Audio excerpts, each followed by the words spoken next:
kick us off. Let's rock and roll. All right, Mitch, thanks for coming on.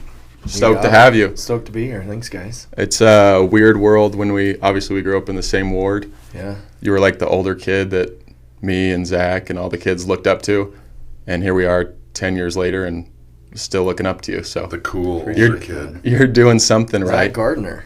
Zach Gardner. Okay. You know Zach. Yeah, of course. He worked for us for a while. That's right. He was doing still at works Simple, for us. right? Yeah. Yeah. That's Small fun, world. dude. Seriously. Mitch, I remember you when you were like, we probably met at 15, when you were 15. I think maybe a little younger. 14? 14. I just remember you were super athletic Love on the sports. basketball court. Yeah. Phenomenal football player. Went to Alta. And have a phenomenal family. Your father's amazing. Your dad's amazing. Those are kind of my memories of you. And then, a decade or so since we've seen each other, Yeah. and now you got a beard. Got a beard. Trying 4 to kids. be a man or something. 3 kids. 3 kids and on the way. one in the oven. Yeah. Hey, you're a full-grown man now. So, thanks for coming on. So we want to talk about your journey just from the jump. But right now, let's start at the end. Are you cool with that? Yeah, absolutely. So right now, you've had this success with Dime, and we're going to get into the details of that. But what's life like right now, today? What's your day entail? How have things changed since you guys kind of rocket shipped up? What's life like? It's a lot different than it was 2 years ago. My co-founder and I, we talk about this a lot, but a lot of our day-to-day now is a lot more people management, organizational structure developing. It's the reporting. It's stuff that we've both kind of decided we don't necessarily love or thrive within.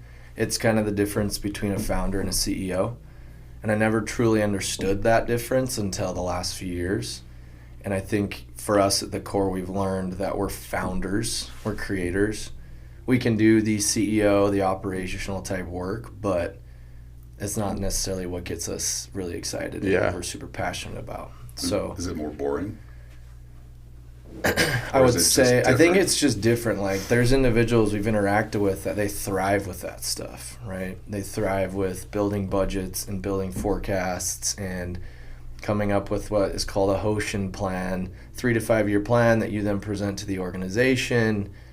That stuff's all super important when you get to a certain size, but for us, it's just not what spins our wheels. We love to create, we love to ideate brands, strategy, campaigns, what product innovation can we come out with, what unique angles can we go to market with. And so we still dabble in that, and something that we're working through right now is because the business has gotten to a certain size and we've gotten omni-channel, right? We were only online for a while.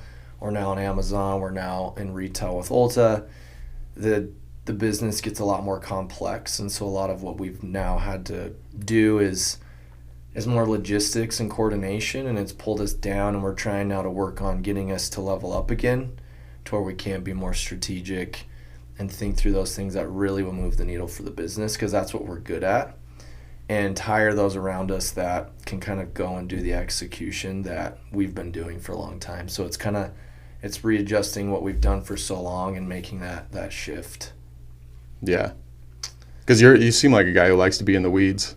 From selling candy bars at Case Pack to starting what? I've heard you say like 17 different LLCs. It's been a lot. There's ones that people bring up that I've even forgot about. But So let me segue. I have a surprise for both of you. Okay. So what I have here is a quick search of Mitch Casey on Utah.gov. Businesses registered. Let's look at this. How many is it at? Are we 27 deep? Wow. So some of these may be a different Mitch Casey, but I know your journey, and I know you started young, and I know the one I remember. Actually, we're gonna kind of jump back a long ways because this journey's pretty rad. You've never seen this? Have you ever seen this? Like all this these full list? All these names. I think at a time, but yeah, these are all me except for this last, like on the second page, the last 6. So 21. So on this list, there's 27 results of businesses registered to a Mitch Casey, a Mitchell Casey. Nice. You're saying 7 of those aren't relevant? Those last, yeah. So we got 20 businesses here. 6. I remember you from Notion Yep. threads. Is that even on here? I don't think it's on. I don't think it here. is, unless No. it was a DBA. So you guys, I remember you were trying to sell T-shirts, and was this in high school? So we did Vital in high school. Okay. And that was like the first business I mean, like you said, I had candy bars. I did some other things, but that was like the first. You didn't register the candy bar business? Yeah, no, I wasn't paying taxes on that one. So Notion was, you did wallets, Yep. T-shirts, Backpacks. Well, actually, we didn't do backpacks with Notion. That was Dulo. Notion was primarily hats and T-shirts. So Dulo was wallets and bags and T-shirts and stuff. When was that? How old were you? So Notion was right after my mission. I was 21. Okay. Did that for like a year and a half. Then went to school, got the itch again, and then I started Dulo like 2 years later. Okay. So I remember the very first time I saw your name attached to Notion somehow. Okay. Social media or something, and I was like, and the only thing I knew was you were one of my young men, right, in the church, and you were super athletic, and then I saw that, and I was like, okay, this kid's going places. He's got drive, he's got innovation, he's going to take after his old man and really excel. But let's go back further. So I want to talk a little bit about your family, because I think it's relevant.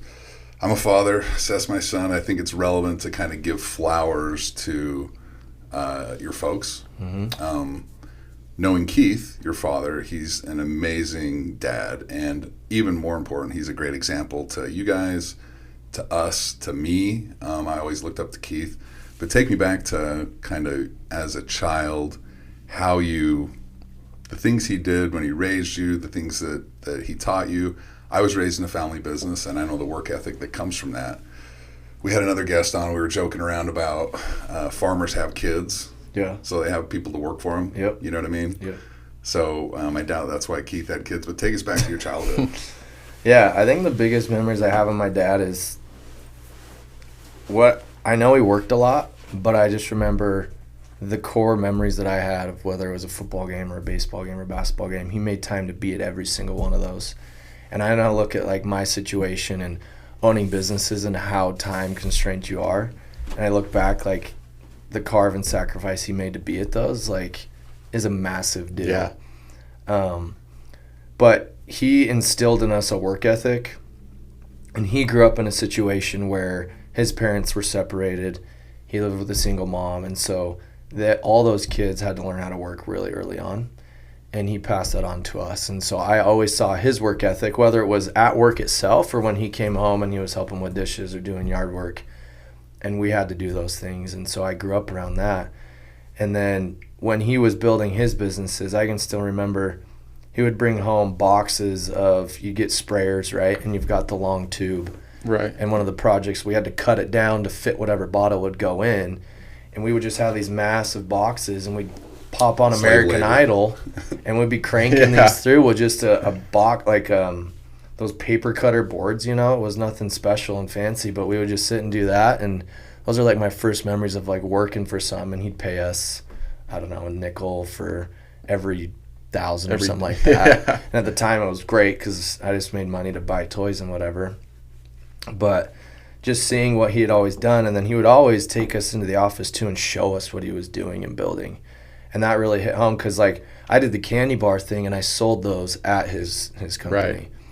And those were kind of my first experiences of like, okay, I got to buy $300 worth of candy bars, and then I turn around and I can sell it for $600, and wow, I get to keep that $300 difference. And then it's like, okay, but then you got to reinvest it to buy more candy bars. And so he really taught me that initial like profit, revenue. Did you have a box at the just place? Like go to Costco. It was literally just a box. I'd go to Costco. We'd buy the bulk. It was like 50 cents. Was it on your honor? Did you have to implement any? It was on your honor at the time. It wouldn't work now, but yeah, there's still a joke. One of the chemists there, he would just steal them, and he's got a lot of IOUs to me. Irrelevant. I remember those boxes. They'd be sitting there, and yeah, it was all on your honor. Stuff the money in. Yep. So what are you doing now with your kids? Because obviously your story is a little bit different than Keith's.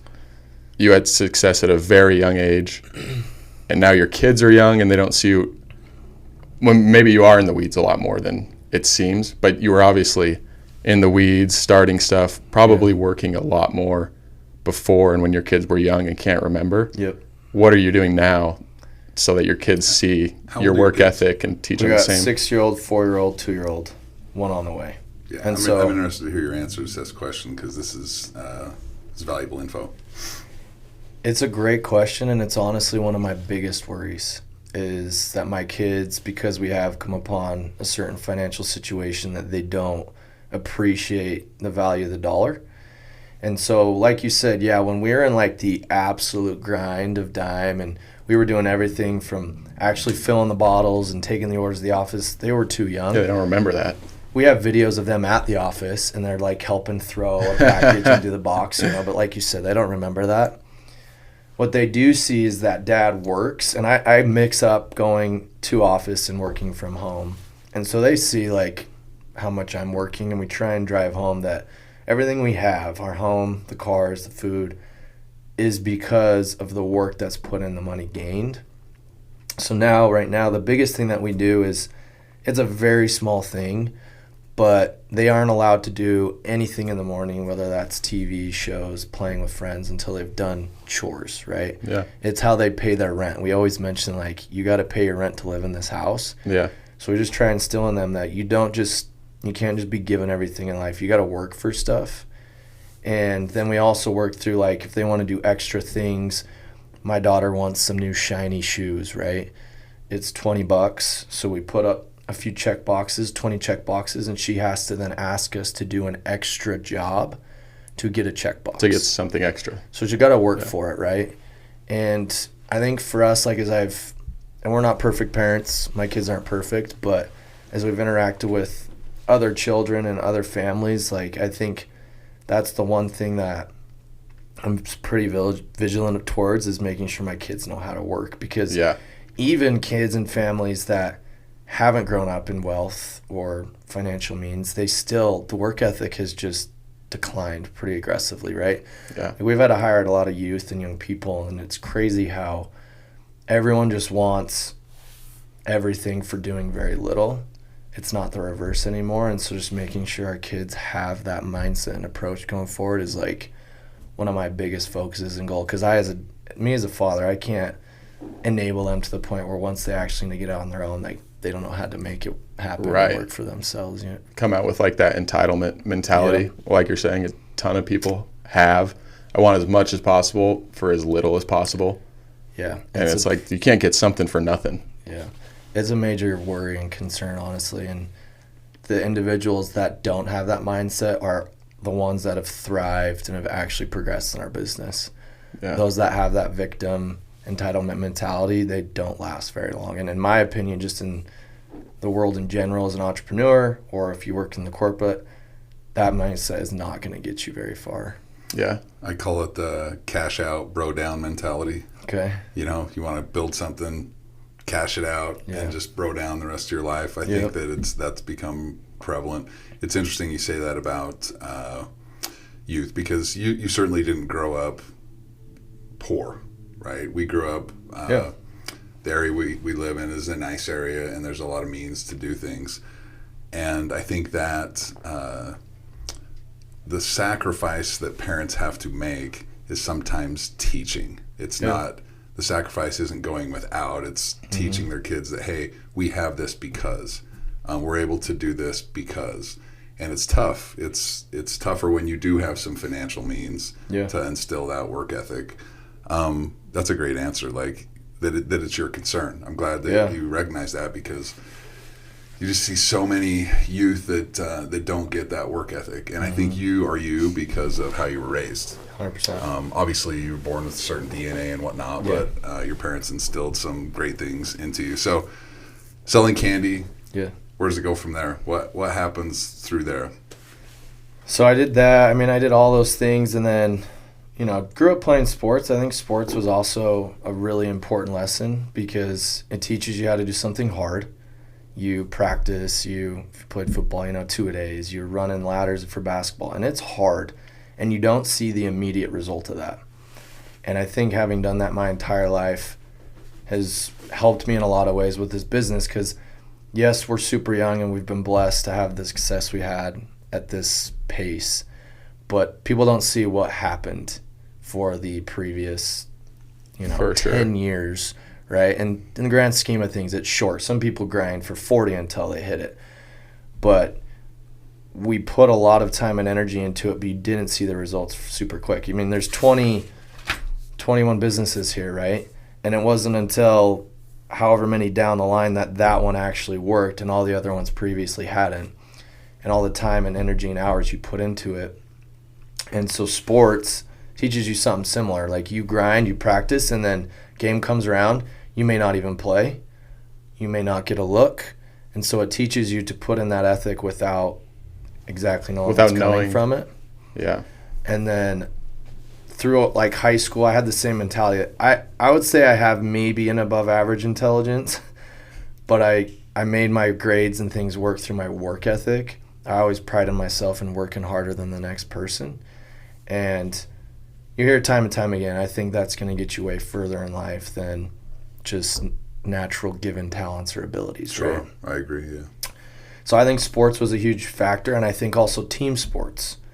Because when you build a business, I tried the solo entrepreneurship route for a few times. It's hard and it's lonely. Being an entrepreneur in itself is lonely. Yeah. And so when you try and layer in partners, right? Like I had a few partners that didn't work out. I was fortunate enough to find Ryan, and we talked about it previous to this, but we have really nice complementary strengths and weaknesses. But being on a team, you learn how to work with people. And in business, whether it's employees, whether it's vendors, whether it's partners, whether it's the customer you have to deal with, you're never going to jive with everyone. But you have to all come together to work towards the same goal. And sports did that for me. And so it helped me understand how to like navigate different personalities, different perceptions, different work ethics, right? Because not everyone's going to have the same drive that you do. Right. And so sometimes you feel like you're dragging people along. So sports helped a lot with that too. And I think sports get sometimes a bad rap, but I think if you do it right, it teaches you a lot of principles that you can then leverage for your future career, right? Yeah. Yeah, sports is interesting. Not to steal your thunder, but I have vivid memories. I'm 47, right? And by the way, you're 31? Just turned 31, yeah. Okay, so you're much older than your age, given by A, the companies, but B, all the things that you did in your 20s. So I think when people see fast growth, they have to, that's why I want you here, is to, so people can understand this didn't happen overnight. It wasn't, it's the experience that was built up over time. If I could go back to age 22, knowing what I know now, it would be significantly easier, right? And whenever you started this in your late 20s, you had already cultivated a wealth of knowledge that then went into, this business. I have memories of, this is going to sound silly, but back when I was a junior in high school and football, right? Yeah. And we had an amazing season and state championship and all that. And then going into my senior year, I worked harder. I put in more work in the weight room, more work studying, more work trying to better myself, and we didn't have near the success. And I've thought about this so often the last 3 decades. Is, that's just kind of how life is sometimes. You put in the work and prepare, and the result is going to be what the result is going to be. Sometimes it's timing, sometimes it's the market or your opponent or whatever you're up against, but timing is so key. You just have to continue to better yourself, which is, this is so great because this is what you did with all these companies. Failure, success, seeing what worked, tweaking things, honing your skills. So from sports, I know you served a mission. But before that, you went down, did a little college stint down in southern Utah. So take us there and then kind of continue from there. Yeah, I would kind of circle back to, I think, so junior year, it's funny enough you mentioned that. So junior year was doing a lot of grind work, working out, lifting, what have you. Stoked for the season, and then literally 2 days before our first game, I broke my wrist and thumb. I remember that. I remember this, yes. And so I didn't get to play going all into your year. Senior or junior Going into year? my junior year. And so it was horrible not to be able to play. You'd done everything up until that point, right? Hell Week, 2-a-days, lifting, the whole spring ball. 2 days before the actual getting to see the fruits of your labor, you're out. And that was I look back on it, and you know, in high school, that's everything. And it was really hard. It's your whole world. You're wrapped up in it. Yeah, but it goes back to what you'd said. Like, I think the biggest thing that we've worked through, that we've been able to find success at this rate, is we've just been comfortable with failure. A lot of people I've chatted with, they've asked for advice and they want to start something. Everyone is so terrified to fail. That one failure is going to be the legacy of who they are. But it's just shifting the term failure, right? It's a learning, not a failure. So look at all these LLCs that you've listed here, and it brings back a lot of memories, some PTSD, but I could look back at every single one and I can pick apart what I gained and learned from that specific experience that led me up to Dime Beauty success and the other successes we've had, right? And so at that point, it's just a matter of, we always say, just throwing darts at the board, and eventually something's going to stick if you're doing the right things. So a little deter from that, but I think it kind of leads up to, so I went down to SU post high school, and I met my current wife. It was the whole reason I went down there. You're not going to have another one, though. I would hope not. Yeah. But what's crazy, and I don't know if you remember this too, so right at the end of school year, I had my mission call. I was supposed to leave in June. I woke up with some pretty significant swollen lymph nodes. And so I went to the doctor to see what the issue was, and went to just some local Instacare, and they ran some biopsy work, and I got a call back, and they're like, yeah, it's positive for Hodgkin's lymphoma. Yes, I do remember this. And I'm 18. I'm super healthy. I'm athletic. I'm lifting, and this is really out of left field for me. So I got a lot of emotions going on, and essentially go to see a few more specialists, and they all confirmed, yeah, this is Hodgkin's lymphoma. We got to start prepping to understand the stage. And at this point, I'm like, okay, I'm not going on a mission. Similar. I had been preparing for this for however long, been doing mission prep, all this stuff, and now all of a sudden I'm like 2 months out from leaving, hey, you're not going to go. So I go in, I get another biopsy, they pull it out, I wake up the next morning, and the left side of my face is paralyzed. And they thought I had a stroke, had all these things. Come to find out, I just had a really severe form of Bell's palsy, which in a lot of cases, people just have it resolve over time. But mine was so far gone, it was like 99% dead. I had to have an emergency procedure where they had to go in, cut through my skull, get into my brain, and remove the bone over the nerve that gets the blood flow to your face. So I lost the movement in the left side of my face. I couldn't shut my eye. I couldn't move my lip or anything like that. And it was really hard. Like, just self-conscious, all this stuff. Yeah. And this is all before my mission. And I can still remember, like, our ward had a big old fast. Yeah. And stake president told me, hey, you're not going to be going. Had this big fast because I was going in to, like, better understand what's, like, next steps for tackling the Hodgkin's, and go in, and it's miraculously gone. Everything gets sorted out, and I get to go on my mission. And so it was another, like, going through that taught me a lot of resilience and helped me understand at a very young age, like, I have this expectation of going on my mission, and all of a sudden there's this massive block thrown here that's going to disrupt that expectation. And I think that's helped in a lot of ways too with all of this, because every time you have a vision, you want to start a business, you have this expectation that it's going to be massive and do X, Y, and Z. And more often than not, that expectation is not going to be met.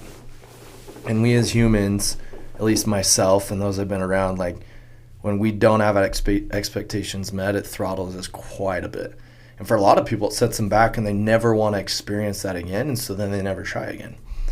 And so I've gone through that, and I've gone actually through a lot of other health stuff in the past, like, year and a half that's kind of continued to build what I would call my resiliency to just challenges. And I think all that stuff just goes back to business. That you're a business guy, you've been doing, like, challenges never go away, ever. Even when things are all seemingly great, you still have 19 things you're having to fix and deal with, right? Yeah. And so what I've learned too is it comes down to, like, how certain things, like, if you're truly passionate about it, those challenges and stressors are a lot easier to manage than ones that maybe you don't have passion for. So they could be the exact same level of stress or or weight, but if you have a passion and a desire and you have that ethic, like those things you're willing to just grind through, and they're not as challenging, if you will. Seth said this several times, but he uses the term fail fast. I love it. And it's one of my favorite terms that I don't know if he stole it or if he came up with it. I heard it somewhere. I think Ryan Relier told it to me. But it's fail fast is so key. What I have learned is that sometimes the buildup in your head of failure is worse than the failure itself, you know? And so for me, if I have something that I need to do, I'd almost rather have it thrown in my lap right now. Yeah. Because if I get to think about it for 2 or 3 or 4 days or a week or a month to see what's going to happen, I start to get anxious, I start to get fearful, and then I become like a shell of what I could have done, right? Rather than just, hey, you want to do this? Does it sound good? Let's do it. Yep. You know, and chances are you're probably going to fail. Yep. It doesn't mean it's a wrong idea. It just means, hey, I need to pivot, do something different. Ultimately, it might be a bad idea, right? Yeah. But fail fast, and I love it. And I wish someone would have told me that when I was 22, you know, because and fell cheap. That's another key. Failed cheap, yeah. And like, one saying that I've had for 20 years is risk everything, refuse to fail. And I don't know that that's necessarily right because it's kept me in some ventures a little longer where I have had a bigger financial piece in. Yeah. And I had to ride it out, you know, and to see if it would work because of the financial injection. But fail fast is just such a beautiful way of putting it. And okay, so let's I sidebarred. Sorry, I did too. Way far away. I've got a question for you, quick. Yeah. So hearing you talk about all these failures and learnings, whatever you want to call them, a lot of people see you where you're at now, where people like you and think that's where I want to be. But as you said, they don't see everything that happened before. And I think if they did, I don't know that they'd be willing to take on everything that came before to be where you are now. Like, I saw a quote from Elon Musk recently. You have both probably seen this. He said, people think they want to be me. Not that I'm comparing you to Elon Musk, but people think they want to be me, but they don't know how it is. They don't understand. And I think that if people saw everything that you've been through, the failures, the learnings, maybe it wouldn't be worth it to them. So say you're 20-year-old Mitch now, 21, home from your mission, and you have the knowledge that Dime is the company that's going to make it, but you don't have all the failures and learnings before. Would you dive into Dime, or would you take all the 17 other failed LLCs again? And do you think you could have succeeded in Dime without those failures and learnings? Does that make sense? Yeah. It's a great question. And honestly, I don't think Dime would have been the success it is and how it was successful if these other ventures hadn't have happened, right? Yeah. They were stepping stones into helping us understand how to approach Dime. And so I love that quote. Like, I think that's what's tough, especially the world nowadays, social media, news, websites, this and that. All you ever see is the glory and the awesome stuff going on. But people don't appreciate the grind and the sacrifice that was made before. And so I have great examples of people that come to me asking for suggestions on things. And a good example is like, okay, I want to launch this product and I'm looking for a 3PL, a company that will like actually ship the orders out for me. Right. I'm like, okay, how many orders do you think you'll do?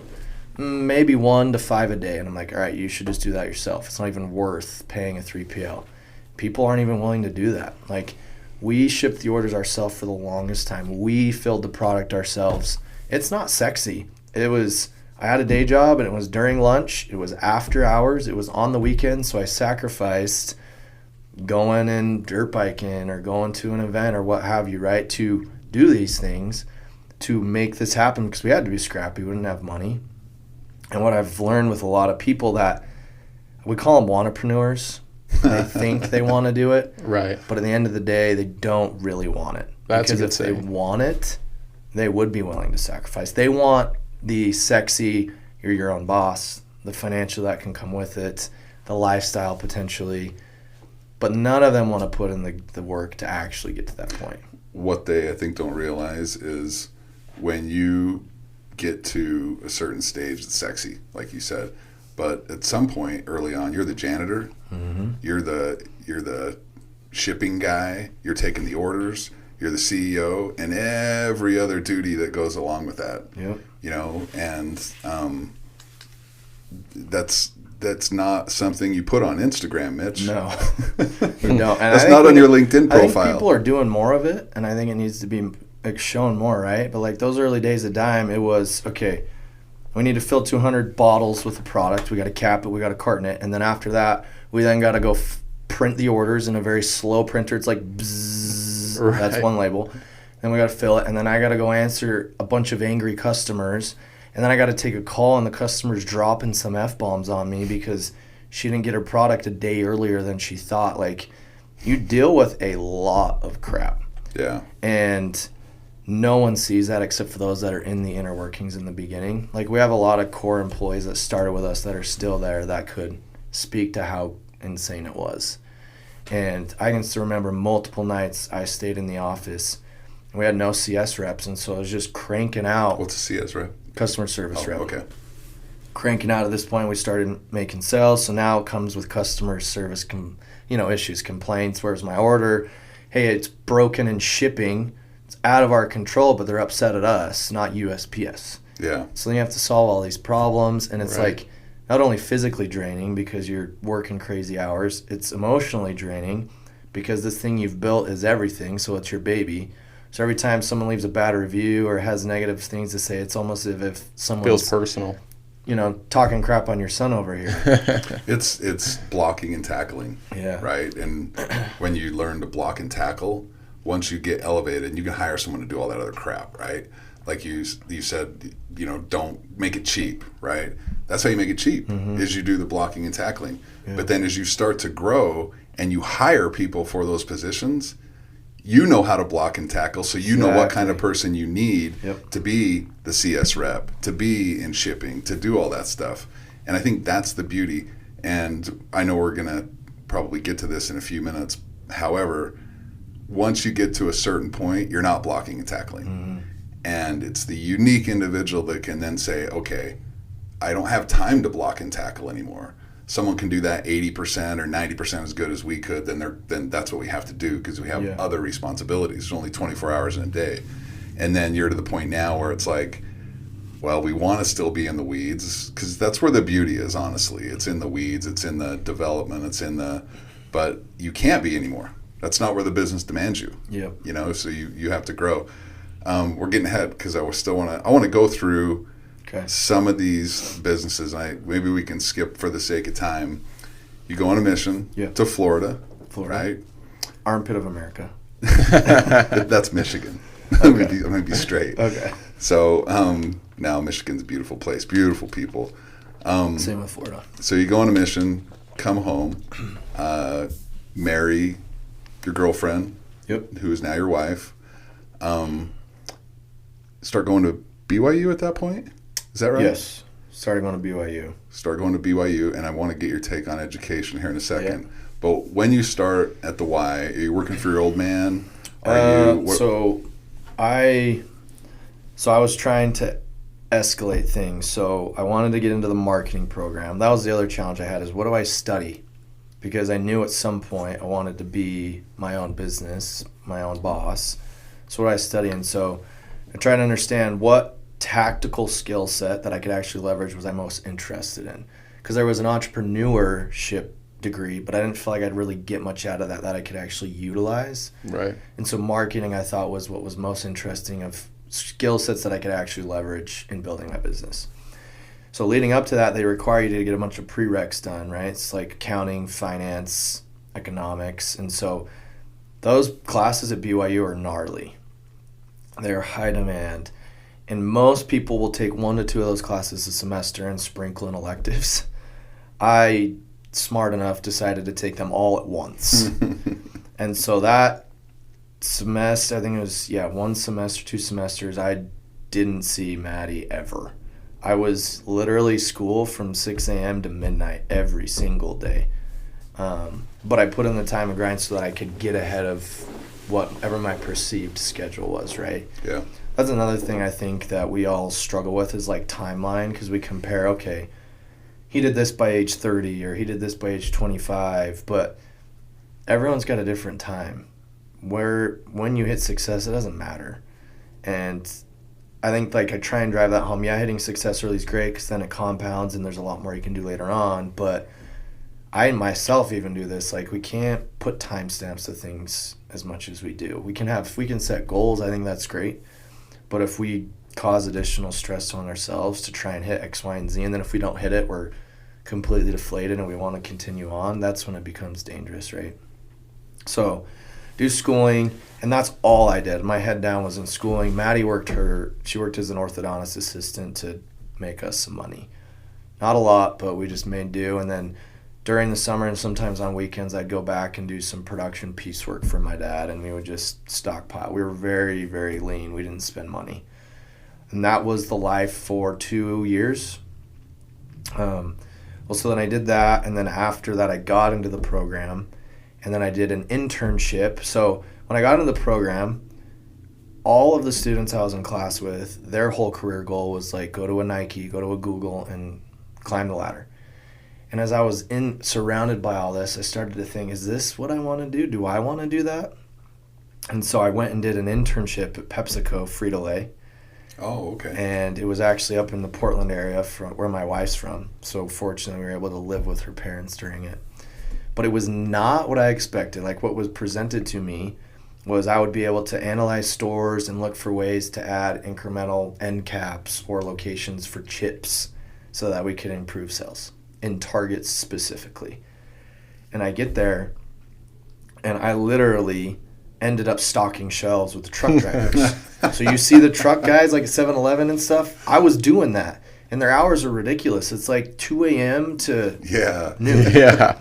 So I'm doing this for like 3 weeks, and I'm like, I did not sign up for this. If I knew this is what I was going to do, I would have done something else. And you moved to Portland. Yeah. And you were supposed to be learning about marketing, shelving, end caps, product placement. Uh-huh.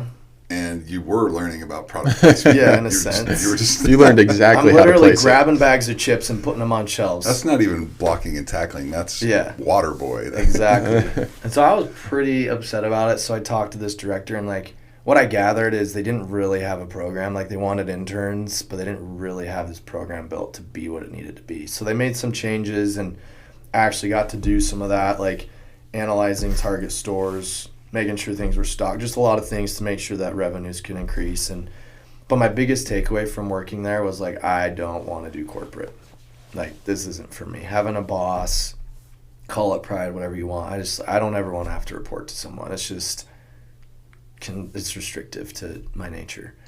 So after that I came back, and then I realized, okay, I want to do my own thing. And so then that was when I launched Dulo, was when I was attending school.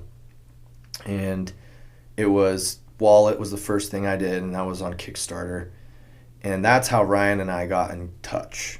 So I did like 800 wallets or something on Kickstarter, which was a big deal. I think I raised like 50 grand, and game changer, this is going to be it, right? Yeah. But before that, I had been doing them one-offs, and I just sent it out of my house, and I was literally handwriting labels. I didn't even have a label printer, so I was handwriting people's addresses, the return, and taking it to post. So I was like, dude, I can't do this for 800. So I LinkedIn messaged him, because we didn't even have our phone numbers at that point, and I knew he had worked at a fulfillment company, and I said, hey, can you help me with these? And he's like, yeah, man, for sure. So then I go in, and I guess after my mission, I did Notion too. That's when I did Notion. I did that for like a year and a half, and that was a really good experience in just managing a P&L, learning how to source products out of China, because we had gotten all that out of China. And that was also a time where I had a few partners and learned like the importance of complementary skill sets versus you having the same skill set as another person, and it just becomes a problem, right? So that was the biggest takeaway from that. Then I did school, head down on school, and then Dulo was when that came about, was once I realized I want to do my own thing. So I had done that and was coming up on graduation, and I wanted to try and just give that a go. And so I did Dulo only for about 6 months once I graduated. That's all I did. But then my wife got pregnant, and so then we have a kid coming, and I don't have insurance. And so now we're stressing about the I've cost been of there. birth. So I was like, all right, maybe I got to get a big boy job here and go get some insurance. So I reached out to my dad and was like, you got any sales jobs I can take? And he's like, for sure. But I knew if I got a job with him, he'd still be cool with me doing side hustle stuff, right? And so in the exact same way, my dad knew I connected with Ryan, and he said, hey, you should see if you'd want to come do sales for me too. Because they had a sales force that was super experienced, but they're all getting to the age of retirement. So he was trying to plan for like who could take over those accounts when they were done with their job. Explain for those who don't know what Keith does, your dad. So my dad started a contract manufacturing company where they make products for skincare, personal care brands. And then they had another division where they sourced the packaging. So just the bottle, the cap, the tube, what have you. And so that was the division that he ran, and then his brother ran the manufacturing entity. And so Ryan and I got jobs for the packaging. And that's where we started to kind of work together. When we first stepped in, my dad's a frugal guy. And so he just bought us lifetime tables from Costco. And we literally, of course he did, sat like in this space right here, back to back, and just cold emailed for hours just trying to find new clients, right? But while doing all that, we learned that we both had side hustles going on. I was doing Dulo. He was doing this brokering product dev. Like his passion and his skill set is just like product dev, innovation, thinking of new ways to come about that. So he was doing that, and we just said, hey, should we try something together? And I was a little hesitant just because of the past experiences I had had with other partners. But I also had learned through Dulo that doing stuff solo wasn't that fun. Like, you share the highs and the lows with no one. And when you have to make tough decisions, you like get analysis paralysis, you doubt yourself, and you kind of just, you know what I mean? You have that challenge. And so wanted to give it a go. And as we started to work together, we learned very quickly that we complemented each other really well. If you look at a spectrum of like creative and analytical, I'm probably like in between the center of the spectrum and closer to the analytical side, and he's the exact same on the opposite for creative. Okay. And so we learned really quickly how we complemented each other that way, and just our personalities in general also went really well. Like when you have someone that's just like you bash heads a lot. Yeah. And he and I are alike in the ways that are important, but different in the ways that make it so that we can make it work. A good fit for each other. Yeah. And so that's when all these, like most of these LLCs start popping up. Just throwing darts. Yeah, so Simple Ventures was the very first one that he and I started. And the concept there was we were going to broker basically what I had learned sourcing product for Dulo and Notion, how to source apparel and hats and bags and stuff out of China. We were going to do that for companies and say, hey, we can help you do this. A lot of companies we were finding were sourcing it here in the States. It's really expensive. And so we knew then we could get it out of China and then mark it up and then sell to them. So that's what Simple Ventures was. What year was this? This would have been 2017. Okay. Yep. And didn't find a lot. We tried, the first route we tried was getting swag for companies. So we were contacting domos and big brands and trying to just get swag. We didn't land one other than my dad's companies. And that was just a bone for us. But then the next thing we tried from that was we started to see influencers becoming a real significant thing on Instagram. And so our idea was we could launch brands with influencers. They would be the marketing component of the business. We would be the ops side, the supply chain, all that. And so we started reaching out, cold emailing every influencer that we could find. You know, how many responded was very low. And then those that did respond, they're like, who the heck are you guys? What's your credibility? And so we kind of faked it till we made it. That's, I think, what I've learned everyone does. You got to do it. Start somewhere. I'm laughing because you're grinning as you say that. That's how so many businesses are born, Mitch. Oh, yeah. They're just, I have a good friend of mine who runs a really successful business, and it was so bootstraps, like not filing reports, because he was so in the trenches for 3 years. I mean, he didn't file his taxes, bro. Like, I mean, I don't advise that, but just it was grimy and it was dirty, and the whole business plan, write it down, spend months. That's hard for me because I'm not a move fast, break stuff kind of dude. I'm a little more slow and methodical, and I like things done a certain way. And my business partner is completely opposite. Yeah. He's like, done, let's do it. It's yesterday. Let's do it, Yeah. Let's do it this morning. And I'm like, whoa. Let's put a little more thought into this. Yeah. So what you're saying about having the right business partner totally resonates. And I'm sure so many people listening, if they haven't had a business partner yet, that's valuable. You have to have the right one. And then those who have a good business partner, if you look at it, like you described, the analytical and the creative, or whatever your business model is, having compliments to each other. Right, left side brain, right? Yeah, is so key. Yeah, exactly, right and left side. Sorry, I cut you off. No, you're great. I mean, it's a good call out. I don't really advise anyone to try and start a business solo anymore. It's really hard to find a great business partner. Like, I saw my dad do it with his twin brother. And I don't have a twin brother, and my other brothers are a little younger than I, and so I was always like, I can't really do a brother partner. And so that kind of was a little stress on me, like, how am I going to find this legit partner? And obviously it was divine that he and I got put in contact, and we've complemented, and that's been huge too. When you work through those highs and lows, what we've found is the other one always picks up the other, right? So something that might defeat me way more than him, he's there to like lift me up, and something that really like disgruntles him, I'm able to lift him up, and you just even each other out. It's so interesting how you're like each other's buoy. You balance each other out. Like, someone's super upset, the other one just weirdly gets really chill about it, and it's like, hey, it's gonna all work out. And every instant that I can think of, that's been the case, where we've just been the opposite way, and we've been able to help lift each other up. Whereas if you're solo, it's a lot harder. You're taking it all on yourself. Yep. Yeah. So going back, and it's funny, we had started this venture. I figured out how to do the whole filing on Utah, business gov, whatever, wherever you got this. A lot of people would use lawyers to do it, and because it's not the easiest thing to figure out. They've made it pretty straightforward. Utah's great about just letting anyone file, but that's another example. Like, just figure it out. YouTube, whatever. It's not awesome. It's grunt work, but you save a few $100 versus a lawyer doing it. It's just examples like that. But we had to get a bank account, and we went to Zion's, and they had a minimum that we were like, nah, we're not going to do that. It was like $1,000 minimum or something. And we were putting all of our own money into all this stuff, right? So we went with America First, because you had to have $1. Of course, yeah. $25 in savings, $1 in checking. Yep. And so we went with them because of that exact reason.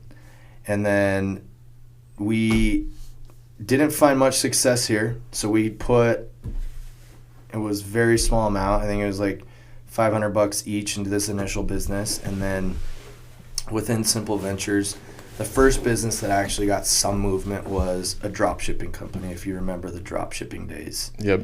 Where you would set up a site, someone would order on your site, it would trigger the order to China, then China would ship it from China to the customer here in the States. It took like 60 days to get forever. It wouldn't work. It doesn't work now because everyone wants prime. It's the Utah County business plan. Exactly. Of every teenager a decade ago. It was awesome. You didn't have to buy inventory. So like all your cost in was basically building the site and then running some ads. And so that's where I got my first kind of experience with Meta and running ads, digital ads. So going back to school, I don't use really anything that I learned in school.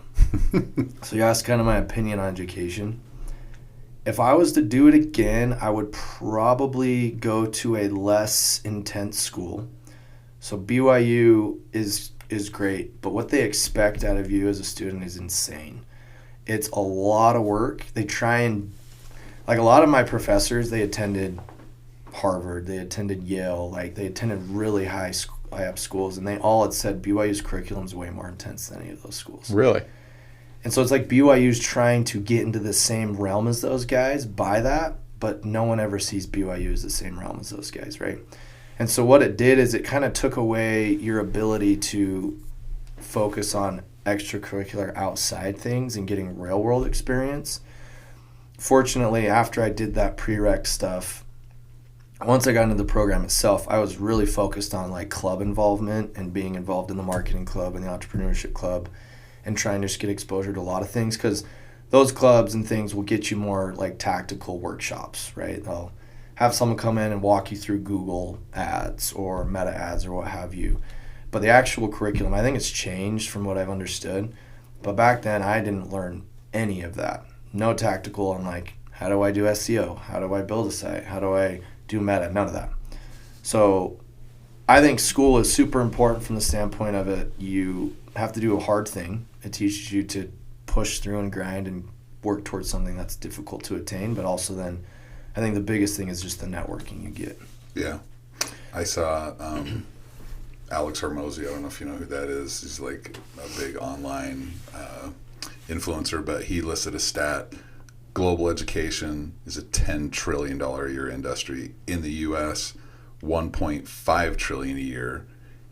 Secondary education is $850 billion, but it's shrinking at the rate of 6% per year. But online learning, you mentioned YouTube and just kind of figure it out. Yeah. Online learning and e-learning is increasing. It represents $200 billion currently, but it's growing at 20% per year. Interesting. So formal education, secondary education is being reduced by about $50 billion per year.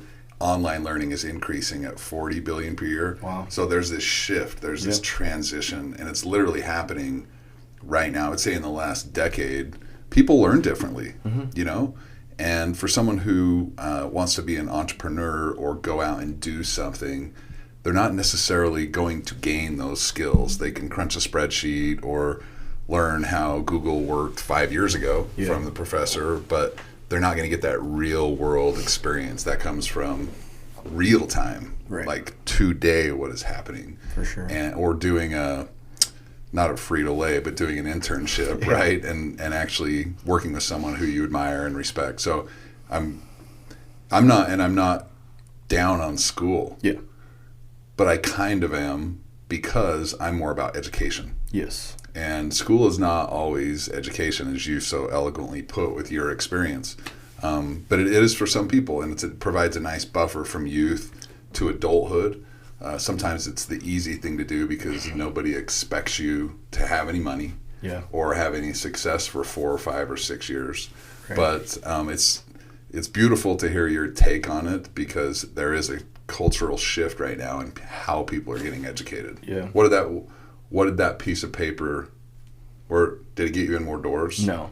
And so I would say that's another key thing, right? If you're wanting to be an entrepreneur, build your own business, getting a degree is not going to do much for you, right? Yeah. Like when I interview people now or I interact with other business owners, no one ever asks, where'd you go to school, right? Like as I hire, I don't really care where they went to school. I care about what experience do you have that's relevant to the role you're applying for. And so I think school, though, what I do know, like if you are more interested in a corporate ladder climb, like progression, getting a degree is crucial.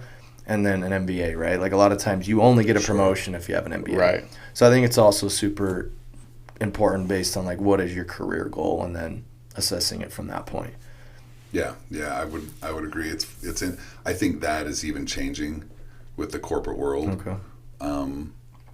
Years ago, again, I'm 47, and I remember when I was in high school, the theory of if you didn't go to college, you were going to be a bum. Yeah. You were just going to be a failure.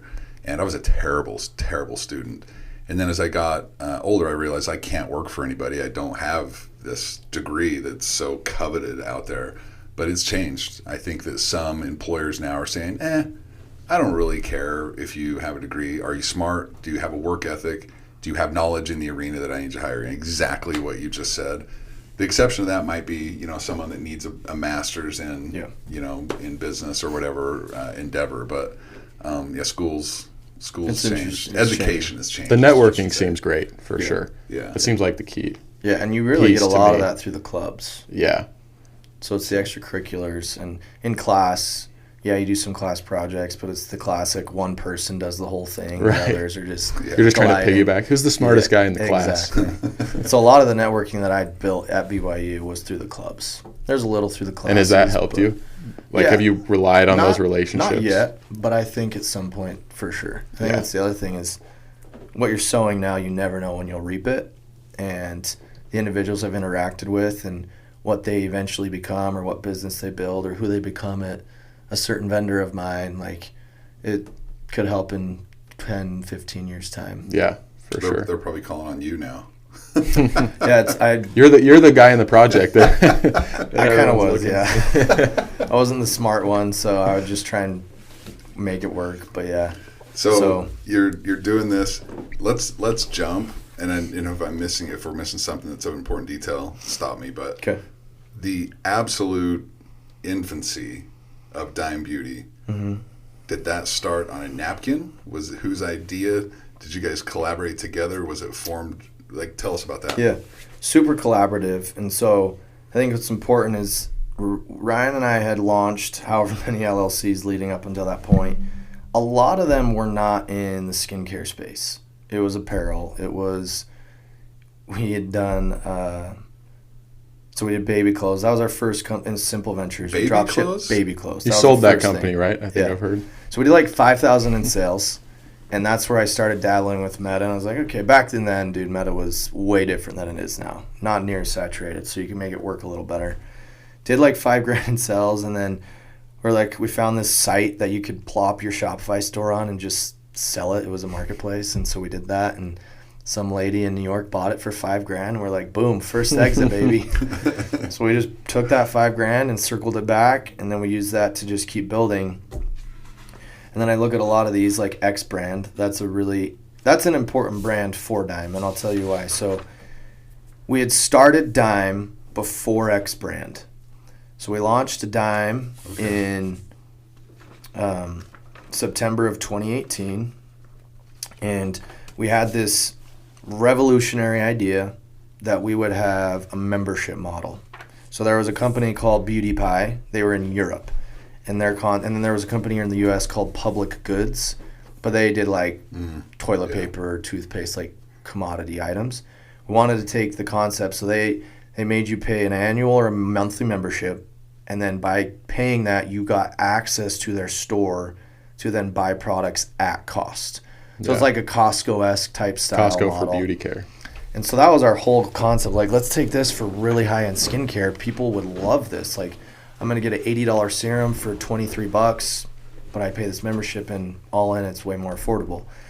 So we went hard on this concept. Like, we put together our own Harmon Brothers-esque video, right? Like the poopery videos you saw on YouTube all over, Squatty Potty-esque.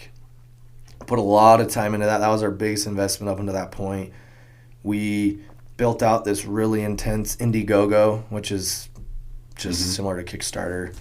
And we had this goal to raise $100,000, and that wasn't even going to really scrape the barrel. Because when you look at skincare, the biggest reason people don't get into it is just the MOQs and minimum order quantities of an individual product. Most manufacturers will require 5,000 to 10,000 units. If you're anywhere from $3 to $5, you're $50,000 for one product, and that's one SKU. And if you want 10, you're in $500,000. So it's a lot of money up front. So we had goal to raise $100,000. We launch it. There's all this excitement. There's an expectation that the video we made was hilarious. We think we're the funniest guys on earth, right? And we launch it, and we raise $3,000. And I think $2,000 of that was family and friends. Yeah. So it was super demoralizing. Like, we put all this time and energy. It was months in the works. We ordered inventory to support the launch, right? All these things. So we had put money into it, and the way we got money into it, so we put in all in $25,000 each from our savings, which at this stage in our life was everything. Yeah, like, we were all in. Probably everything you had. And we got to the point where all that money had gone into, we were able to work around inventory. So we ordered 500,000 bottles from China, and then we found a chemist that would work with us to just do like a gallon of product, and then we ourselves would fill it. And so that's how we were scrappy with cash and not have to like go raise a ton of money. But we launch, doesn't go well. And so we're at a point of like no more cash. We have no more savings. We don't want to raise money because that just scared the crap out of us. And so then what we did is we started a company that we then brokered my dad's companies. So what we found when we worked for my dad selling packaging is we would cold email 100 people, we'd get 1 or 2 responses. Of those 1 or 2 responses, more often than not, they wanted a turnkey product, meaning they wanted the fill, like the cream itself, the bottle, they just wanted it done. They didn't want just the packaging, right? And so we saw this as an opportunity. We said, hey, can we broker the contract? We weren't employed by the contract manufacturer, but hey, we'll bring business to it. We'll make money ourselves. And so they're like, yeah, we're cool with it. But what was cool is we could then decide what that markup was, and we just tested the waters and gauged like how much we feel like we could charge. And so we presented ourselves as this company, and we started brokering it, and we did the same thing, mass outreach, and we landed a few clients that were really significant. And the markup we did was not that crazy. Like, there's other brokers out there that are absolutely destroying the margin for the other company. They're taking more money than the actual manufacturer was. Right? Really?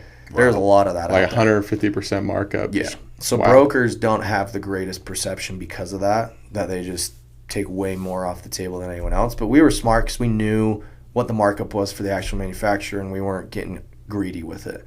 So we started winning business because our quotes were actually competitive. And so that is the money we started generating that we then funded Dime with. But what's funny is it started to make some decent money, and my dad's like, you guys should do this. Like, this should be your thing. Because he had worked with other guys that made a lot of money, and it's a pretty low maintenance thing. Like, you don't have overhead.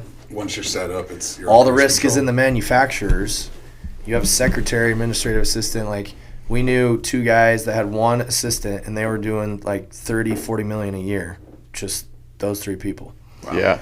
So like, you guys should chase this, but it just wasn't exciting to us. We wanted to build a brand. We knew that in the end that could be way more valuable. So we pumped all that money back into Dime, and we walked it out all in. It ended up being $500,000. Which, that's insane to me. Going back to what we talked about earlier, people think they want to be where you are.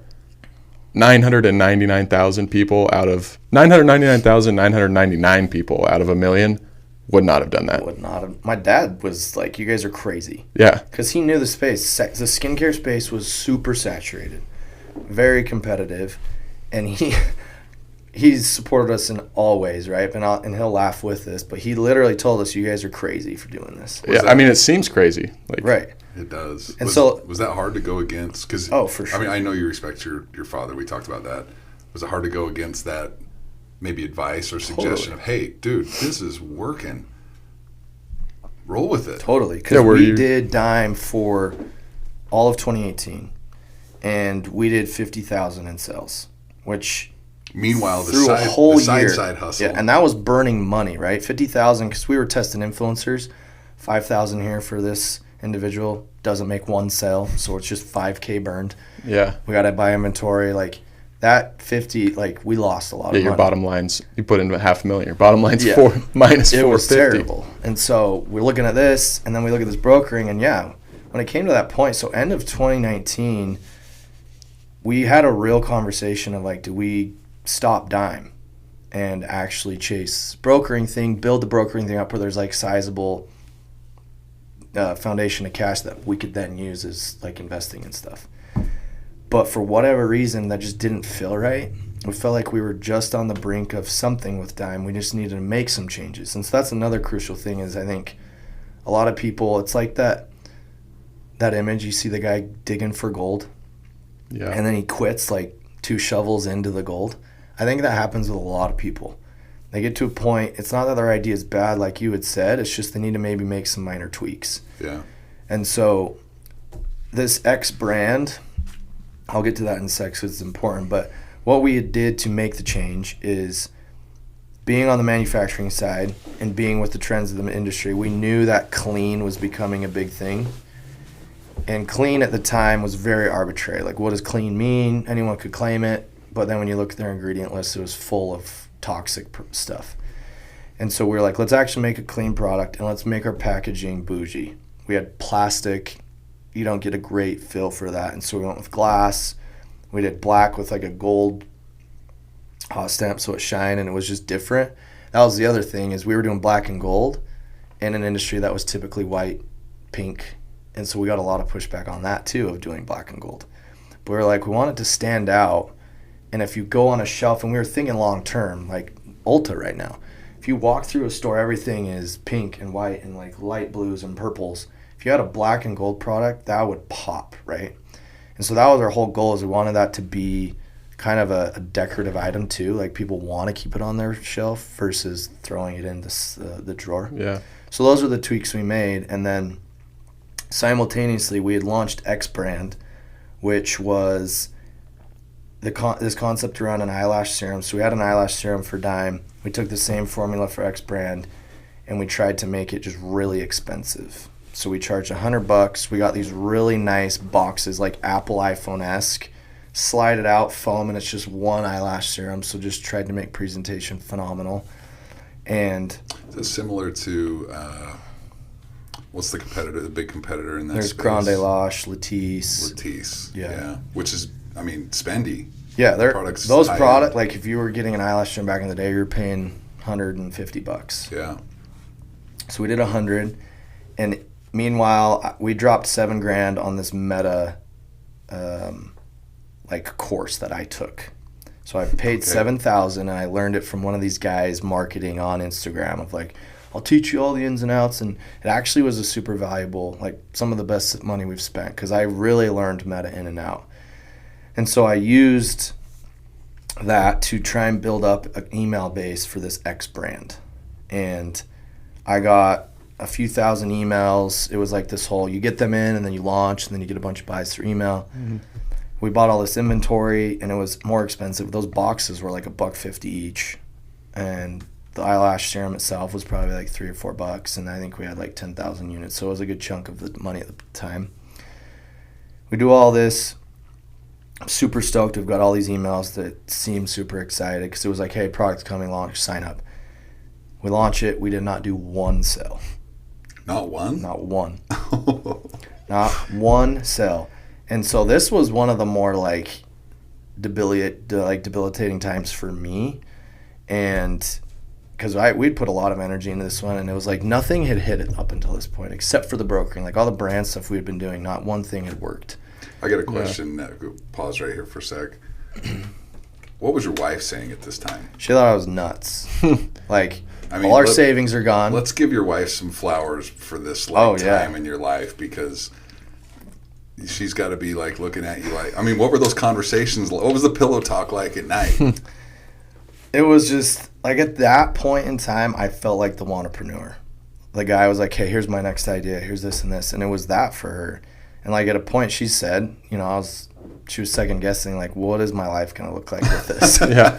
Well, you're making money did she know about the brokering business? Yeah. So she's like, you guys can grow this and be making 7 figures, but we're pouring it all into who knows what. Oh, yeah. We don't even know if this is, to your point, you put in all this work and you have no idea what's going to come of it. You don't know if it's going to work. You don't. I think she was, and Ryan's wife, you know, she believed in Dime, but she's similar. Like, you guys are crazy. My dad's like, we were going against the grain here, and no one really, and I think we've kind of taken that with us all along, is just like this chip on your shoulder.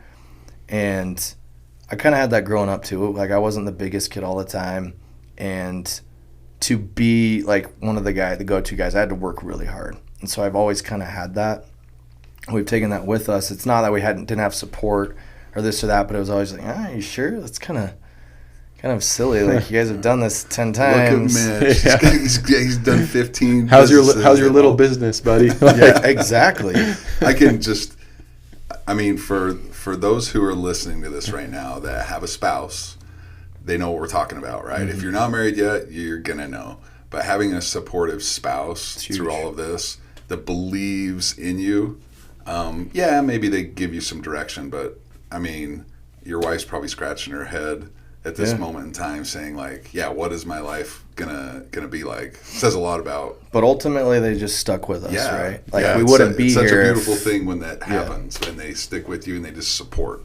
And it's important to note too, like during this time, like we were grinding, but we had kids. And so a lot of this took us away at nights on the weekends, and then it forced our wives to have to deal with the kids on their own. So they've made just as much sacrifice, and a lot of people don't see that. Like, for a time when Dime was chaos, I was rarely home, and if I was emailing or slacking or texting or whatever and wasn't present. And it was hard. Like, it took a toll on the marriage itself, and a lot of times she felt like a widow with kids. And so it's sacrifice on both, and you do have to have a partner that supports you in that endeavor, because it's scary. Like, you take those leaps, and when Dime started to pick, this is getting a little ahead, but when Dime started to pick up, like, we were leasing some space from my dad in his office, and it was getting to the point where it was out of control. We were consuming too much, and he's like, you guys got to get out of here, and you got to just, I can't have you like doing this and working for me. It's just not working. And so we had to take the leap where we quit. So we had insurance, we had some income, salary with him. We had to quit and go do Dime full time. Gave up the insurance. We didn't pay ourselves for 6 months. It was hard. Like, that was the hard. And at the same time, we had to go find an actual building and pay rent. But we didn't even know what the thing was yet, you know? Yeah.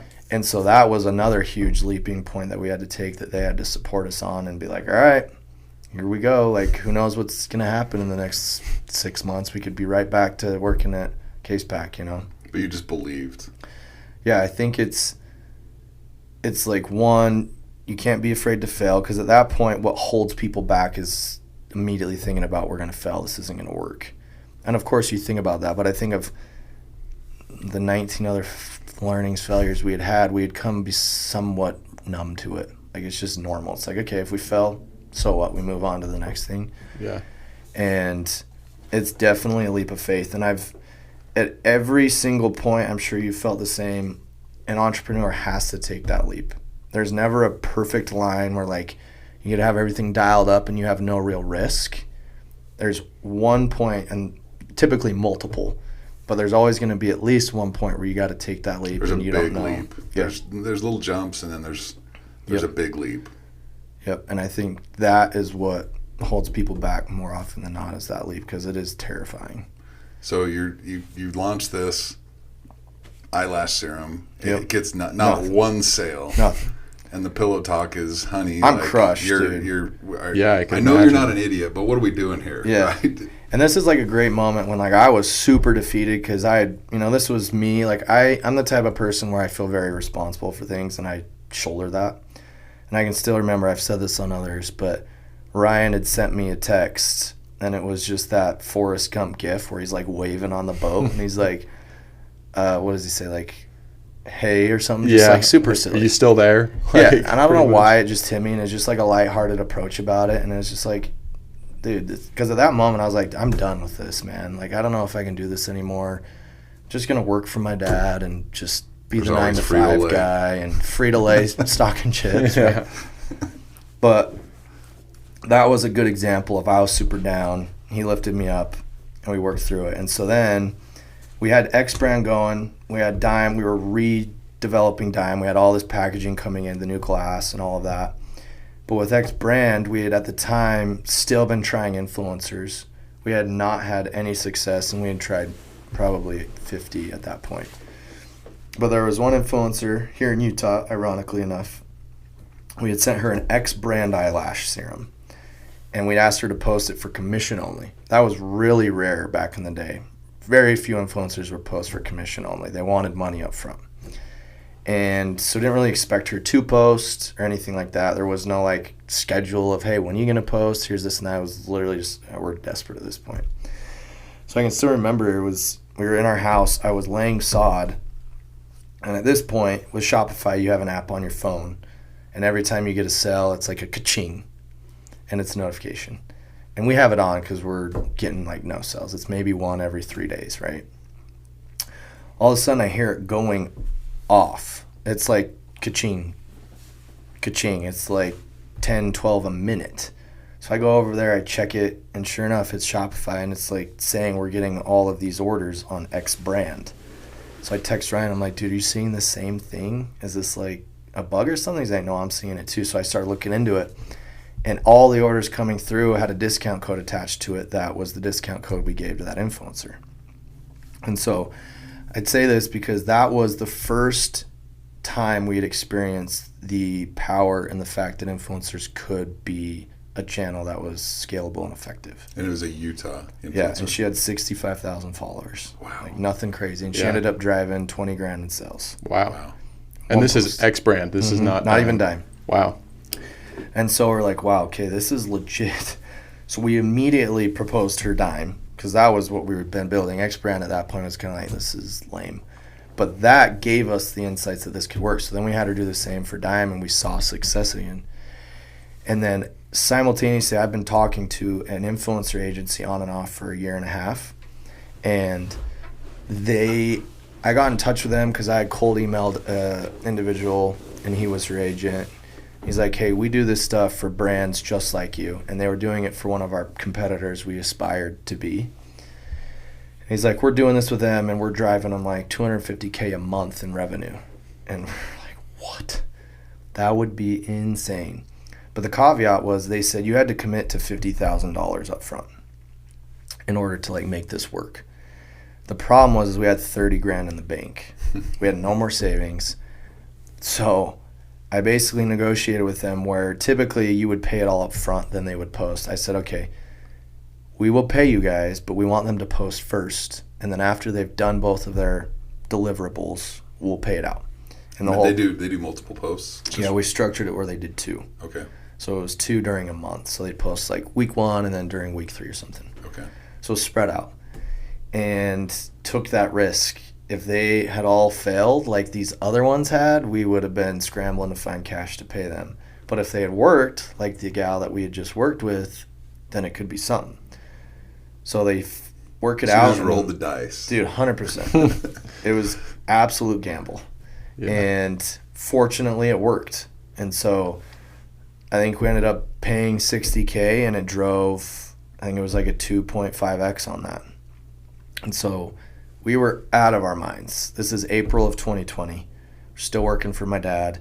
And this starts to really pick up. Right when COVID hits. Dude, COVID hit. So that also helped, right? Like. So I have a question about Meta, the course that you took in Meta, just to backtrack a little bit. Is your belief in influencers at this point, did it come from that Meta course? Or was it something you just believed in, you guys had seen and heard, and through your own learning had learned? Okay. We had heard about it. We hadn't seen it yet. Okay. But we had just heard that, hey, this influencer thing. We had seen influencers start talking about products more. And we had seen what the perception was of success of these other brands growing, like their IG count follower was getting bigger and all that. So, and we had been told, like, from some brands, yes, this works really, really well. And so that was the main reason. The Meta course I took was primarily actual paid ads on Meta's platform. And so that was when things got crazy. We now have significant revenue. We now have inquiries. We now got to play the supply chain game. We got to play the cash flow game, and we got to have a little help. Yeah, and this is you and Ryan. Yep, it's just us. Right, and you're handling all everything. Of that. Yeah. So this was when we first made hires, and that in itself was scary because you're committing to pay people. But I don't know if this is just a one-off. Like, we just got lucky with these 5, and we do it next month. How many SKUs did you have at that point in April of 2020? So we have a bundle called The Works, which is 6 SKUs. So we had that. We had the eyelash serum. So I think we were around 10. Okay. And that was a lot of SKUs for a new brand like us. And that eyelash serum is really what put us on the map. It was super unique because it was clean. No other eyelash serums out there were clean. Most would make your eyes super red, like if your wife's ever used them. Really makes them red, can cause a lot of irritation. They're $150 for 2-3 mLs usually. We did a 6 ml bottle at $48, and it was clean. And it went, like, best example of viral. It went absolutely viral. Yeah. We could not keep that product in stock. But it's funny because we wanted to do skincare with this eyelash is kind of our door in. But it was really important because a lot of these influencers, they already had skincare deals or something. And so they didn't have an eyelash deal. Your Trojan horse. So that's how we got in the door. And they absolutely loved it. And so then we got them to convert over to promoting our skincare a few months later. Okay. But that eyelash serum is really what scaled and did most of our revenues. That was X brand? And did you roll that That into was Dime. It was the same Okay. product. Same product, but this is... But it was in Dime packaging. Okay. And it was the $48. It's the foundation, like the actual formula itself, the core formula is still the same today. We've made a few slight tweaks to improve it, but it's still the same one today. Those other brands must hate you guys. Oh, yeah. It's like they all had a pact of, we're going to charge this much, and then you guys come in completely disrupt the space and just take off. Yep. It was crazy. I'm interested to hear the back end of, because, I mean, COVID is like scarred in everybody's head. Yeah. You can't, like, everybody remembers where they were at when this earthquake happened in Utah and when businesses shut down and you couldn't go to like, it was mayhem. Couldn't buy toilet paper. But everything was right here local. You weren't relying on, I mean, yes, for your product from overseas or whatever, but you were doing your fulfillment and all that right here locally with your own people. I'm so interested because your growth took place during COVID. Yeah. Like, I wonder if being here was a strength. I'm interested to hear your take on all of that. So we got all our packaging, our glass out of China. There's nowhere else in the world you can get cosmetic glass packaging other than China. So business idea if you want to do that. Yeah. And then cartons we got here in Utah. We made the product here in Utah, right here in Draper. And then, like you said, we did all the fulfillment, shipped out orders. We actually filled the product in Utah. And so that gave us a huge advantage, but presented a challenge because of COVID, right? So it was like interaction, this and that. And so the only way you could have people in business was if it was, essential or manufacturing at that point. Yeah. So we were able to deem manufacturing because we did fill the product within our company. And so a lot of I can still remember one day there was like no one in office because everyone had COVID, but we still had to come in and ship orders out. Like, so we had to be strategic about like not interacting. So certain people had to come in at shifts to make sure that we were in a line with whatever the mandates were at the time. Was it difficult to get the glass out of China during that? It was because you're starting to blow up. Yeah, because the issues you had during COVID was the freight, like the containers in Long Beach, right? So it wasn't actually getting them from China. It was everyone was stuck in Long Beach because they didn't have any labor to unload. And so during COVID, you would have a freight container cost $5,000. It went up to $40,000 during COVID. Are you kidding? So you have to bake that into your cost, right? So if I paid, I don't know, $1 as an example for a bottle, you bake in that $4,000 and you can ship a lot of bottles on a container. But when it goes from $5,000 to $40,000, that really hikes your costs up. Yeah. So we had to navigate that. The raws that you had to get for your formulas, because they come from all over the world, was also a huge challenge. Like, one supplier was fine and easy, but then this one supplier in France who has a proprietary blend, we couldn't get it. And so supply chain management during an explosion in 2020 was really insane. Difficult. And so how did you handle that? Like, we had to do some pre-sale stuff, which is not ideal. So people would pay for it up front. They wouldn't get it for weeks, but we just tried to like convey that up front on the site. Hey, this is shipping X date. Inevitably, people don't read it. We would get blasted with emails like, where's my order? And so then we just had to manage that. And that was also a way that we were able to fund the business, make a sale, Shopify then transfers it to your bank in 2 days. We would then use that to buy inventory. Because the amount of like growth we had, to supply that with the inventory we needed, we didn't have the cash coming in from the brokering business. So then we had to use Dime to fund that. So it was like So you're still running the brokering business? Yeah. Yep. It's crazy how it just completely took off. Yeah. Yeah. And that's really what it became. We just envisioned that business funding what the dream was of Dime. Yeah. And eventually it's kind of fizzled out, but it played its role for sure. The timing of COVID, everyone's on their phone. I mean, it's cliche, but I'll repeat it anyway. Everyone's on their phones. Everyone's at home. Everyone's on social. You know, it probably just catapulted your product. And were you still at this point, you know, March, April, May, June of 2020 pushing influencers were pushing your product? All of 2020, like 90% of our revenue came through influencers in 2020. Oh, that's amazing. Wow. What does that look like now? Are you still pushing? That's a whole other conversation. Meta made an algorithm change in May of 23. So by that point in 23, our marketing mix, we did like anywhere from 30 to 40% of our marketing was influencers. In May of 23? Yeah. Okay. Like 2020, it was 90%. And then I layered in Meta ads later, and then we did Google, but a lot of it was influencer. And then we started diversifying. You can scale better on Meta than you can with influencers because it's so manual. But in May of 23, Meta made a change where they suppressed influencer views. So if you look at Meta's earnings, They were making money, but not great. They were barely hitting their projections in Q1, Q2 of 23. Q3, Q4, they absolutely blow up. What they did is influencers have a lot of views. Like you've got influencers with 1 million followers. They're getting hundreds of thousands of views on a story post. That's what we primarily did, was that over the static posts, because it's interactive. You swipe up. But Meta doesn't make anything on that. So the influencer business is nuts. Like there's influencer partners we were working with that were clearing 15 to 20 million a year easy. Wow. Like single influencer just doing. Yes. Wow. Like insane cash. Like the amount of money we would pay some of these people was incredible. We would have one individual move 7 figures worth of product. Wow. And we pay them, there's an upfront component and then a 20% commission. They do that for 20-odd brands. It adds up fast. Are most of those deals that way? There's an upfront, not you have to That's pay the way out, we constructed it, yeah. and then there's a commission based on the traffic that they drive. A lot of brands would just do an upfront, but that was kind of a unique thing we layered in, was the commission component to incentivize them, right? So when you pay an upfront, let's say like a $500,000 follower influencer was probably charging 10 grand to post twice on their stories. But if you incentivize them with commission, contractually, they're saying, okay, I'll do 5 slides on this story and 2 slides on this story. But if they know there's commission, more often than not, they give you more slides. Okay. Yeah. And they're optimizing when they're posting. Exactly. And how they present it and they sell it. And like what I learned too is the best influencers were professional saleswomen.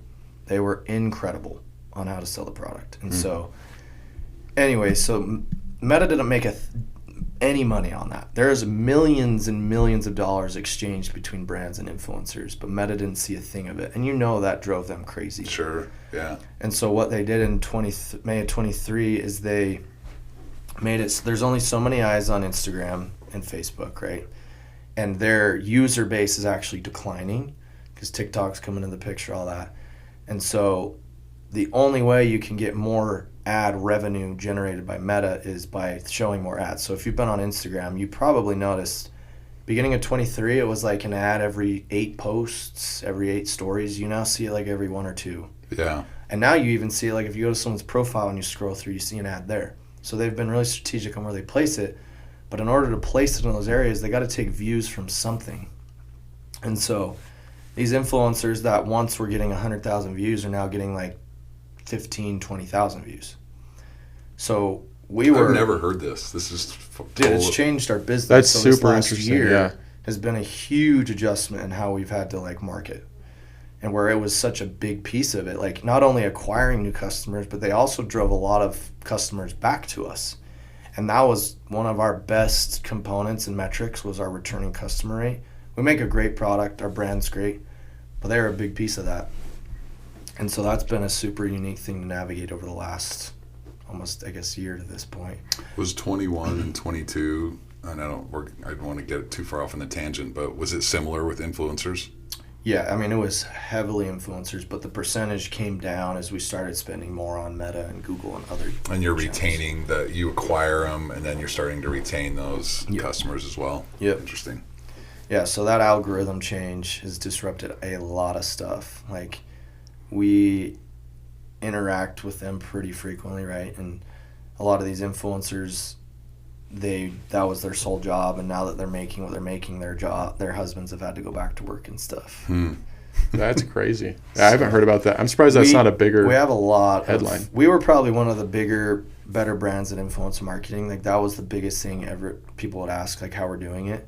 We made it very systematic. I built this internal database where we could track very well our ROI on them, how many new customers returning, what type of customer, is it a skincare customer, is it a beauty customer.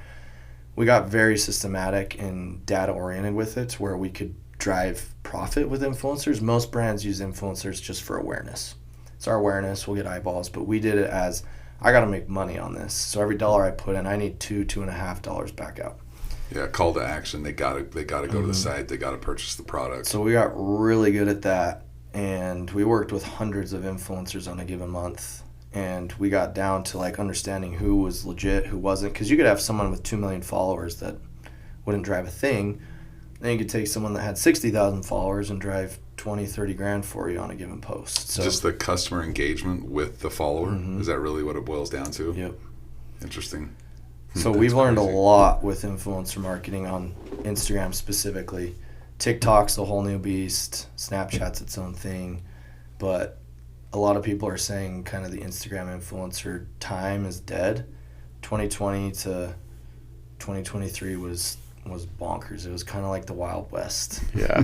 And we joked there's going to be a documentary about it. At least you guys got to ride the wave. I've never heard that story. Like what you just explained. It's the last new. few minutes, I've never heard. It reminds me of, I thought of Vine for some reason. Yeah. Was Vine big when you were in high school? Yeah, it was. Yeah. Well, Vine's gone, right? It's like, dismantled. And I saw a couple documentaries about people on Vine that were just slaying it. And when that got pulled, they were like, they had to reinvent themselves on another platform and navigate all their followers to them. Yep. And it kind of sucks when you build an empire around a platform and then the platform just, types in something and completely changes, not only for the influencer but for the brands. Yes. Because that's how they're reaching their customers. Yep. It's business, right? Yep. You have to pivot and figure it out. But yeah, I thought of Vine. Yeah, it's 100% how it is. Instagram, Meta, Facebook's not going to go, but they're definitely doing everything they can to squeeze as much out of it while they can. Yeah. And it's interesting to see what happens with TikTok, right? Like the whole thing with Congress, and TikTok won't go away, but someone in the States has got to buy them. Who's the most likely to buy them? It feels like it'd be Meta. But yeah. Right. Unless they don't let it happen. Yeah. TikTok's been an interesting one too, because our customer demographics, 30 to 55-year-old women, they're not really on TikTok. The demographic on TikTok is much younger. There are some, but majority of the users on TikTok are 18 to 24. So we don't use TikTok that heavily. Most of our marketing is through Meta, which is Facebook and Yeah. That 13 that is crazy. Have a lot of cash to spend on no disposable income on syrups. So that happens. They changed it May of 23. When did you get into Ulta? So we launched. So that's because that's got to be great timing, right? So timing. You mentioned timing. Like we launched Dime in 2020. Well, we launched it before, but like we find scale in 2020, COVID, when everyone's on their phone. We're an e-commerce brand. 95% of our traffic's on phone versus laptop or tablet. Like that absolutely had to helped with it. For sure. Right? And then this is where I see like getting on a religious standpoint, like the Lord's hand in everything.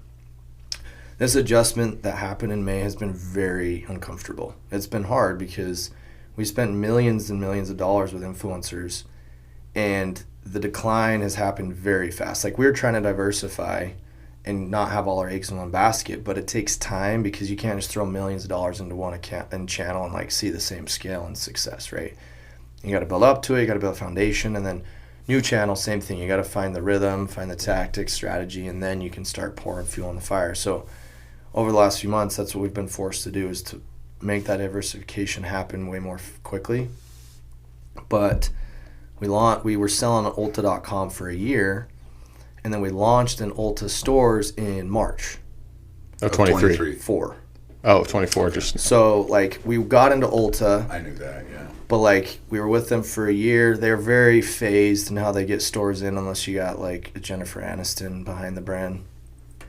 So we crushed all their projections, and then we get into a program called Sparked. It's their way of testing out new brands. It's really low cost for them. You get on an end cap, if you know what an end cap is, and it's one tiny shelf. So we're in that program. We got into that in March. But because we've had so much success with it, we'll be launching in 800 doors in August, but we'll be in their Skincare We Love section, which is 4 shelves of a foot each. And then we also will have like 160 of our own end caps. But to that point, Ulta is going to be crucial in making up that gap for awareness, right? Because when you get into retail, everyone says there's a halo effect that impacts your online business too, just because you get more awareness. And that's what's exciting about Dime. Like when we brought on PE, we sold minority. And the reason being is we felt like we had so much upside with Dime. If you were to ask 10 people on the street, I would bet maybe one, like 10, 30 to 55-year-old women, maybe one would know what Dime is. Which, when you get into an Ulta and you get them behind you, like that awareness blows up quite a bit. And so you get just organic customers because that's so much exposure within Ulta. So let's go to when you guys decided to take in outside money, when the private equity came in, and you can talk as much about it or as little, but I'm interested in that. Was that something you guys were looking for? Was it something that fell in your lap? Was it a complete shift from what you thought it would be like? Talk a little bit about that. Yeah, so the scale we experienced was nothing we could have ever imagined, right? And we had no idea like what to do with that. And so fortunately, Ryan's father-in-law knew a guy in California. He was like a wealth manager, and he knew an investment banker. And he specialized in skincare and beauty brands. And he said, hey, you guys should just know this guy. And we didn't work with this wealth advisor yet, but he was just doing his part and getting in, working with us early on. So we got in touch with him. And when he got in touch with us, we were at a certain volume. It wasn't worth exploring it. But then... It's in 2020. 2020. Okay. Yeah. So I can share. We did $9 million in 2020. So at that point, it's like we're not exploring this. You like really only explore when you're like 50 million up. That's the only time P gets really interested. Before that, it's all VC, right? And so from 2020 to 2021, we scaled it to 60. Oh, jeez. And it was during that time that like we had been in communication with his investment banker, and we were just talking like, hey, what are you guys doing? What's your numbers at? We kept telling him like, all right, this is legit. The market's really hot right now for beauty, so we should look into capitalizing on it. And so we talked about it, and we were like, do we want to sell part of the business? We didn't need money. We were profitable, so it wasn't like money to grow or anything. So it would be purely just taking some chips off the table and kind of setting ourselves up for security. And we said, let's just look at it and explore. And if nothing comes across that we like, then we don't have to do it.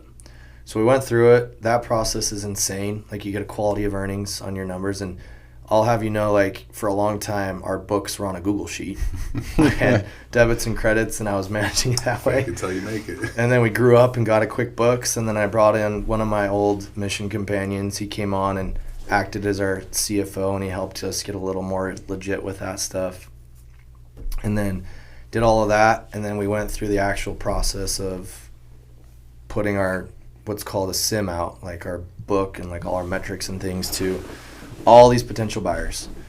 And so it goes out to everyone, and we had a number in our head of what we think we could have sold it for based on what the investment banker said businesses were trading at.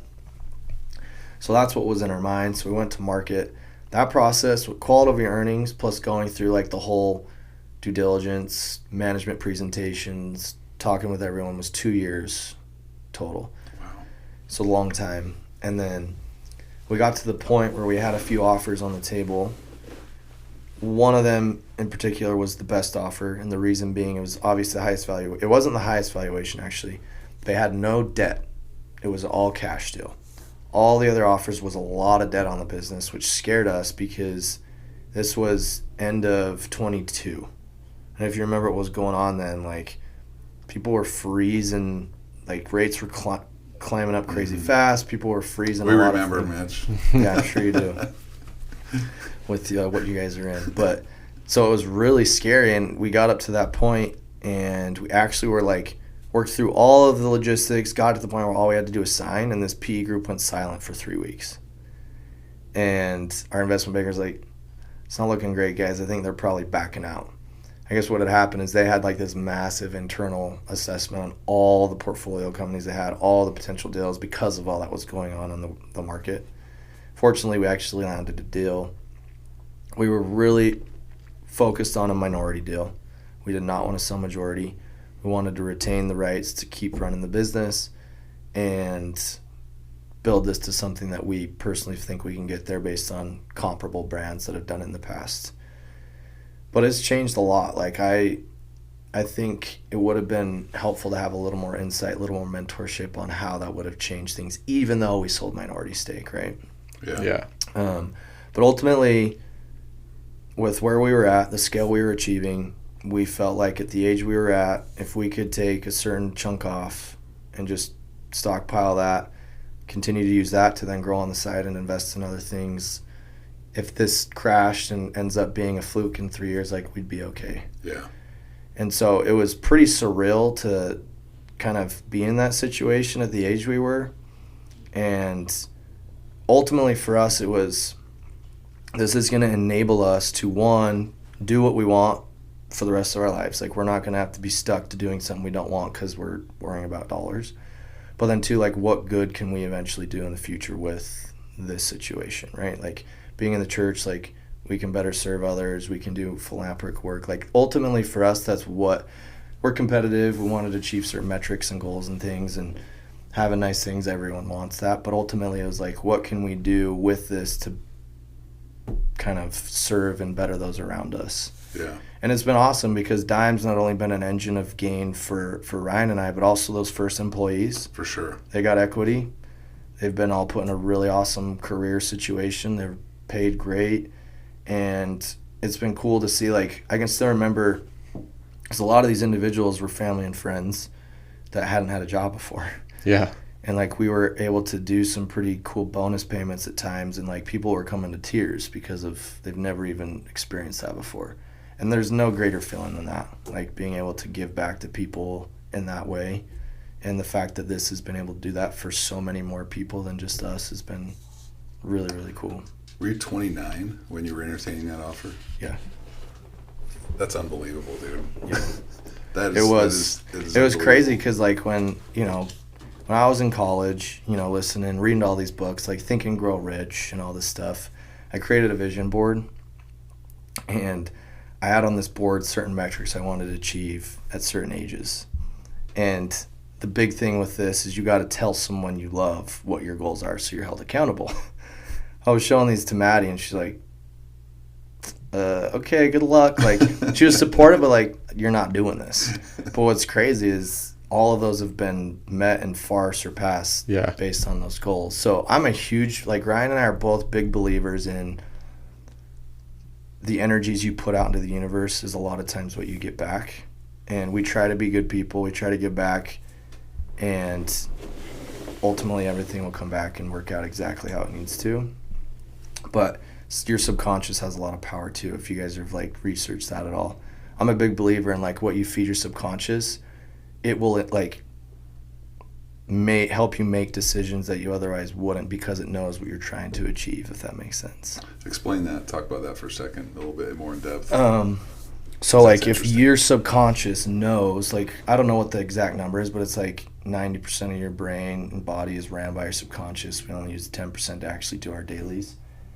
So the subconscious is super unknown, but it's super powerful.